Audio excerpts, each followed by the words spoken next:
and then just take a little bit off at a time, or some people that's all they'll use is a Dremel. I've even seen the tool, I've never actually used it, where they have some kind of device on it where you just go down till that device hits their foot or something. It's supposed to like limit how far you go. What's up, Matt? You did the file? Yeah, I use the Dremel for the file. Also, be aware that the Dremel heats up pretty quickly. Yep, and the Dremel can, good point, the Dremels can heat up. That's why you saw me. It wasn't like I just held it down there. I kind of just pulled it back, do a little bit, pull it back, because it can get very hot quick. Again, your pet will let you know if it hurts. Which grooming tools are best for your dog? Yep. And how to use them? For me, I actually use a combination of brushes. Alright, I'll go through them really quick. Again, your rakes are going to help you get down into some of that thicker mat, into that double coat. Aussies do have double coats. Aussies, believe it or not, I actually just found this out not that long ago, are one of few dogs that actually have an oil type coat to them.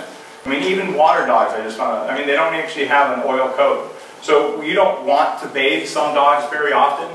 But here, if she was just done recently, so she doesn't have that much. But this helps me get down in, get some of that double coat. Gotta feel good to some dogs. Yeah, and like I say, I'm not going to get that much because she's been done recently. Alright, but I love to use the Furminator type tools because this gets out a lot of fur. When we did her the other day, like I say, she's blown out her coat. I mean, we had half this table is full of hair. Alright, same principle, guys.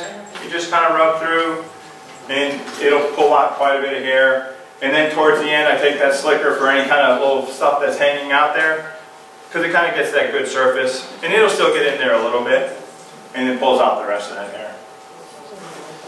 Dog love handling of feet, fur, and nail trimming. No, we just did that. Do you ever go backwards with the hair? I generally go with the grain. I've seen my wife go backwards sometimes. If there's a big snarl or something, like, right, again, she's kind of blown out her coat, but sometimes the Aussies, they get, in her we call it a skirt. On Pyro, I call it his pants. I will sometimes kind of go back and forth trying to get out a snarl if he's got it out there. Part of that test too, guys, I mean, I kind of did it already doing the nails, but here you can see I can kind of look through Ember's feet and I really kind of look in there. And actually, again, in that K9 fitness program, we actually teach you that you actually want to stretch your dog's nails, or not their nails, their toes. Yeah. Anything else, man? Brush by a stranger.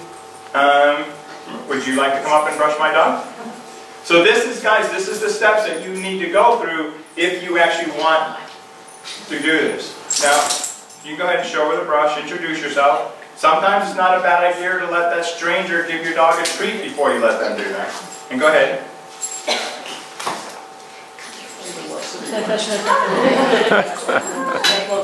No, this is my new best friend. Alright, so your dog does need to be able to accept brushing from a stranger. What would be next? License.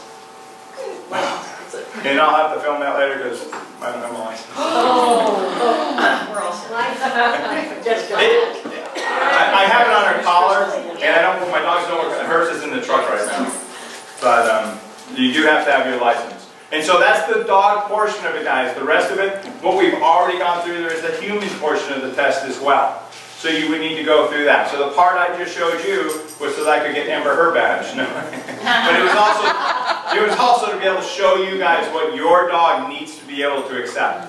So what I just did with Ember, each one of you guys would need to do with each one of your dogs if you wanted to go for the badge. Does anybody have any questions about anything dog care related? All right. I want to just make a statement about if you have it on, the dogs might have a disease if they get a hot spot. But if you let your dog swim, they can get a hot spot if you don't rinse them off. Yep. I mean, there can be different things in there. And hot spots can both be food related, allergy related. It could be infection like dirty water, and then again, it's more of an infection type of thing.